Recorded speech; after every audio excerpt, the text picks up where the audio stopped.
The movements involved in pro and recreational sport, all of the exercises that you perform in the gym, and the majority of the daily activities that you perform throughout a day all have one thing in common. They're built from a series of fundamental movement patterns.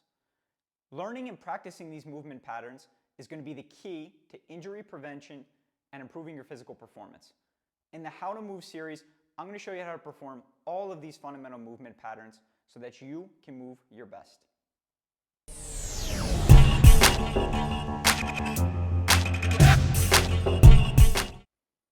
Hi guys, welcome back to Stout Sport Performance.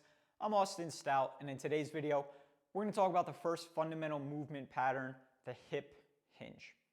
Now I really like starting with the hip hinge when I teach fundamental movement patterns, when I get new clients, because it's going to be the basis for other fundamental movement patterns, particularly the squat.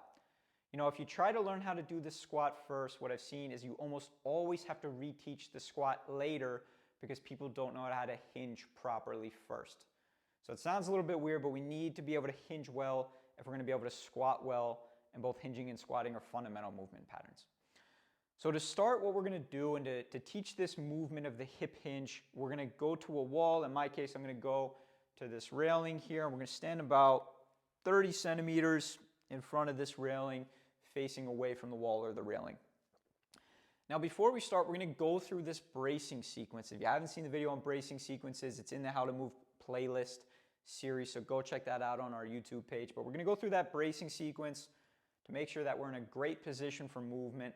And once we've done that and we have a nice engaged braced core, we're just going to reach back for our hips. Now what I like to tell people is imagine you're reaching back to sit into a chair that's just farther behind you than you thought it was, and you need to make sure you make contact with your butt to that chair, or else you're going to fall over.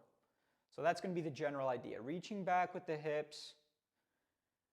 Some signs that we're doing this right. We should get a little bit of stretch or a feeling of engagement from our butt or our hamstrings here. We should feel a little bit of stretch in those areas of the body if we're performing this motion correctly.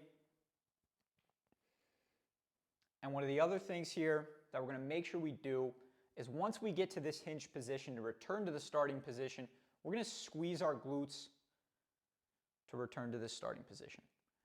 Now that's not so important necessarily when we're doing this exercise or this movement pattern with no resistance and at very limited tempo.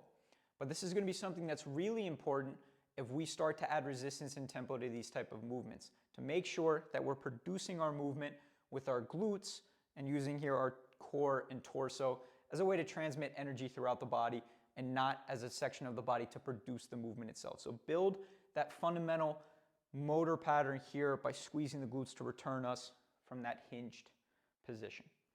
Now the last thing that we're going to do is I want to show you the biggest fault that I see when teaching people the hip hinge, and I want this to be something you're aware of when you do this exercise at first. So one of the things people do quite frequently is as they learn to hinge, they rotate their pelvis forward here, and you can see I get this bend here in my lower back. I get this little bit of lower back extension, which we don't want, and then I return to that starting position and end up rocking my pelvis back to that starting position.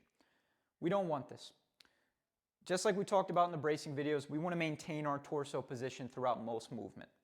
And so what we're going to do is make sure that when we're braced, we maintain that braced position in that neutral position here in our pelvis and our torso, maintaining the relationship between these two parts of the body. And those two parts of the body are going to move here in unison as we reach back in that hinging motion and squeeze the glutes to return to that starting position. So watch out for that one mistake, but that is the hip hinging fundamental movement pattern. So thank you guys for watching this video. Please give our YouTube a subscription, subscribe to our YouTube, and we're going to see you next time where we're going to bring in this hinging pattern so that we can learn the fundamental movement pattern of the squat.